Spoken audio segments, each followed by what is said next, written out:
안녕하세요. 제 이름은 아르만 로드리게스입니다. 올해로 이 필라델피아 조선소에서 일한 지 40년이 되었습니다. 1980년대 제가 20살이 조금 넘었을 때 이곳에 첫 발을 디뎠습니다. 그때만 해도 이곳은 정말 대단한 곳이었어요. 거대한 군함들이 줄지어 건조되고 있었고 수천 명의 숙련된 기술자들이 바삐 움직이고 있었습니다. 매일 아침 7시가 되면 조선소 전체가 살아나듯 움직였어요.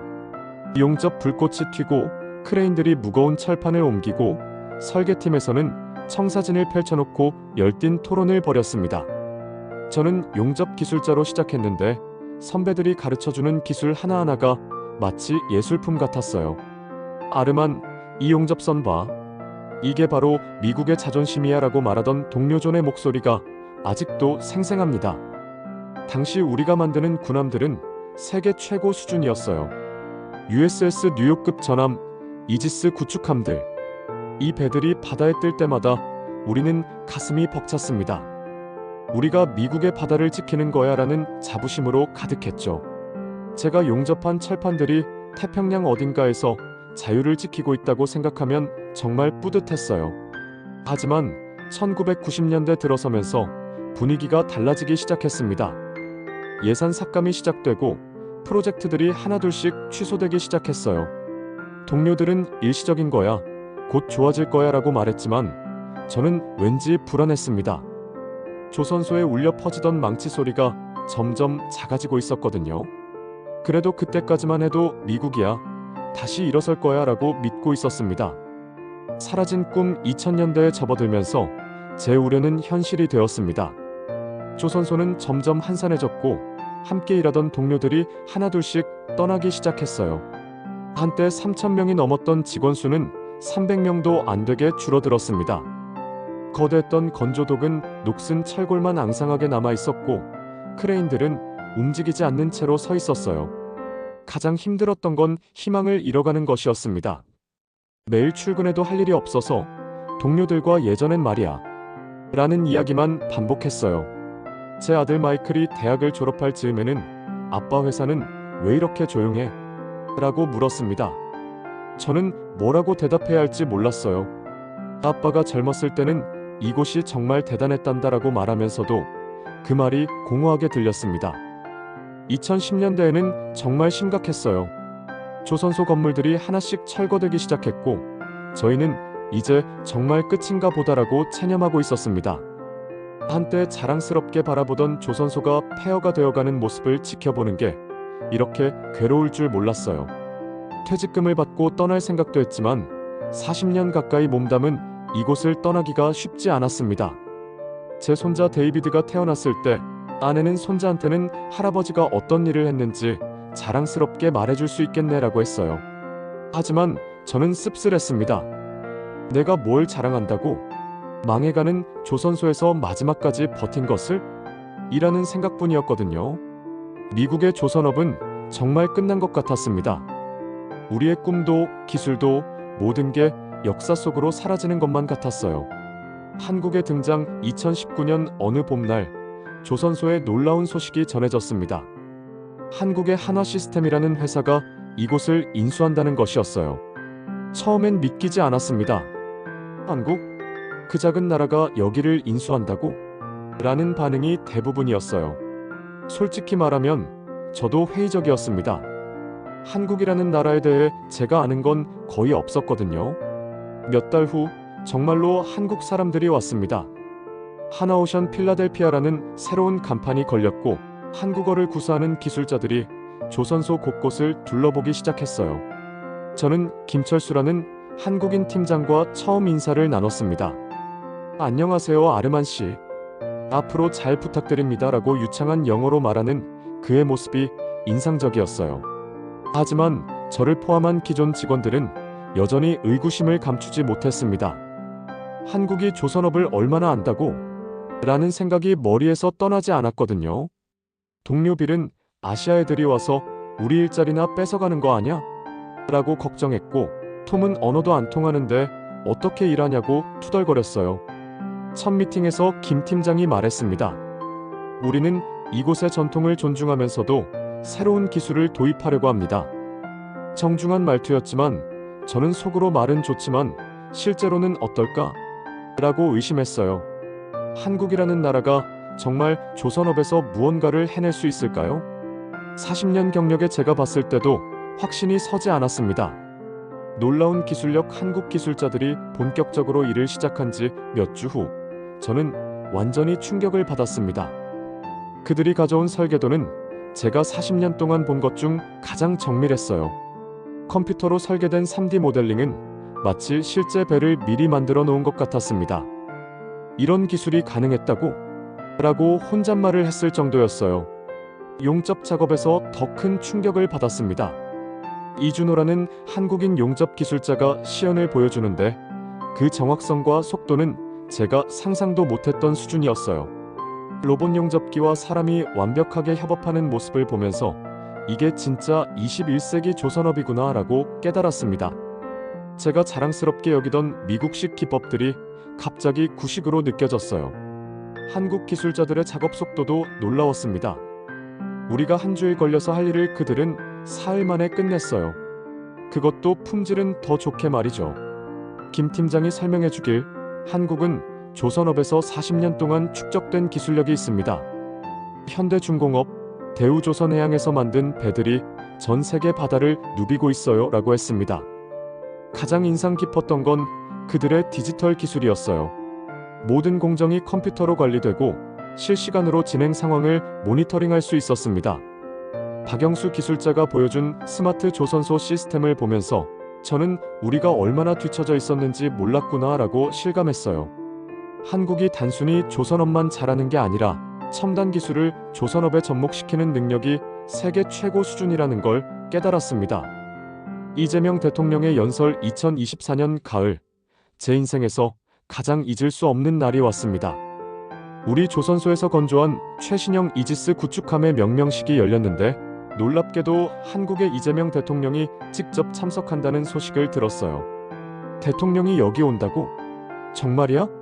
라고 믿기지 않았지만 정말로 그분이 오셨습니다. 명명식 당일 조선소는 완전히 달라 보였어요. 태극기와 성조기가 나란히 걸려있고 수많은 기자들과 관계자들로 가득했습니다. 저는 40년 동안 이런 장면을 꿈꿔왔는데 그것이 현실이 되다니 믿기지 않았어요. 이재명 대통령이 연단에 올랐을 때 조선소 전체가 숨을 죽였습니다. 오늘 이 자리는 단순한 군함 명명식이 아닙니다 라고 대통령이 말씀하셨어요. 이것은 한미동맹의 새로운 장을 여는 역사적 순간입니다.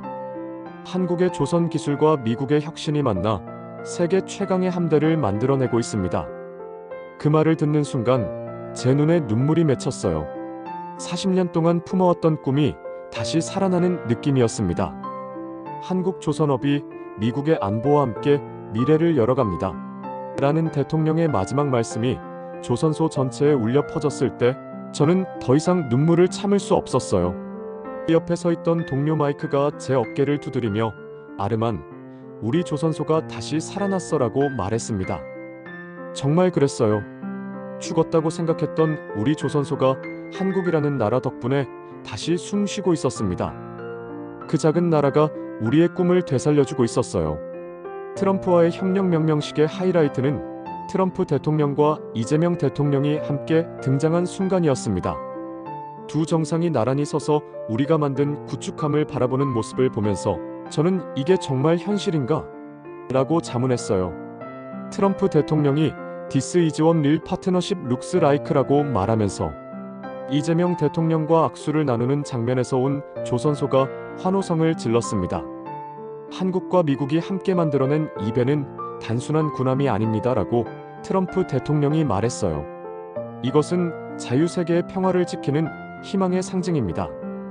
그리고 이재명 대통령이 이어서 한국의 기술과 미국의 전략이 만나 새로운 역사를 써나가겠습니다 라고 답했을 때 저는 정말 감동했습니다. 제 동료들도 마찬가지였어요. 빌이 40년 만에 처음으로 우리 조선소에 이런 VIP들이 왔어 라고 흥분해서 말했고 톰은 이제 정말 다시 시작이야 라고 외쳤습니다. 한국 기술자들도 자랑스러운 표정으로 서 있었어요. 김 팀장은 아르만 씨 같은 베테랑, 기술자들이 있어서 가능한 일이었습니다라고 말해주었을 때 정말 뿌듯했습니다. 그날 저녁 집에 돌아가서 아내 마리아에게 말했어요. 여보, 오늘 정말 역사적인 날을 봤어. 한국이라는 나라가 우리 꿈을 다시 살려줬어. 아내도 당신이 40년 동안 지켜온 보람이 있네요 라고 말해주었습니다. 그날 밤 저는 오랜만에 편안한 마음으로 잠들 수 있었어요. 미래에 대한 희망이 다시 생겼거든요. 중국과의 대비 한국의 기술력을 직접 경험한 후 저는 중국과의 차이점을 명확하게 알 수 있었습니다. 뉴스에서 중국이 거대한 항공모함을 찍어내듯 건조하는 모습을 볼 때마다 동료들은 중국이 우리를 앞서는 거 아냐? 라고 걱정했어요. 하지만 저는 이제 확신할 수 있었습니다. 아니야, 양이 아니라 질이 승부를 가르는 거야 라고 말이죠. 한국 기술자들과 함께 일하면서 느낀 건 그들의 접근 방식이 완전히 달랐다는 점입니다. 중국은 빨리 많이 만드는 데 집중하는 것 같았지만 한국은 완벽함을 추구했어요. 이준호 기술자가 말하길 한 번에 제대로 만드는 게 나중에 수리하는 것보다 훨씬 효율적입니다 라고 했어요. 그 말이 정말 맞았습니다. 우리가 만든 구축함의 품질을 보면서 저는 이게 바로 한국 조선업의 진짜 힘이구나 라고 깨달았어요. 중국의 배들은 겉보기엔 크고 화려하지만 한국 배들은 내부 시스템부터 완전히 달랐습니다. 정밀도, 내구성, 효율성 모든 면에서 한국이 압도적이었어요. 박영수 기술자가 우리는 50년 동안 쓸 수 있는 배를 만듭니다 라고 말했을 때 그 자신감에 감탄했습니다. 중국은 양으로 승부하려 하지만 한국은 기술력으로 승부한다는 걸 알았어요. 김 팀장이 보여준 한국 조선업 통계를 보니 전 세계 고부가 가치 선박의 80%를 한국이 만들고 있더라고요. 중국이 아무리 많이 만들어도 진짜 중요한 배들은 결국 한국이 만드는 거야 라고 생각했습니다. 질적 우위야말로 진정한 경쟁력이라는 걸 한국을 통해 배웠어요. 미래를 향한 약속, 이제 저는 후배 기술자들에게 확신에 찬 목소리로 말할 수 있습니다. 우리는 한국과 함께라면 다시 위대해질 수 있어. 새로 입사한 젊은 기술자 조니에게 이런 이야기를 해줬어요. 조니, 네가 지금 배우고 있는 건 세계 최고 수준의 기술이야. 한국 선생님들이 가르쳐주는 기법들을 잘 익혀둬. 요즘 조선소는 완전히 달라졌어요.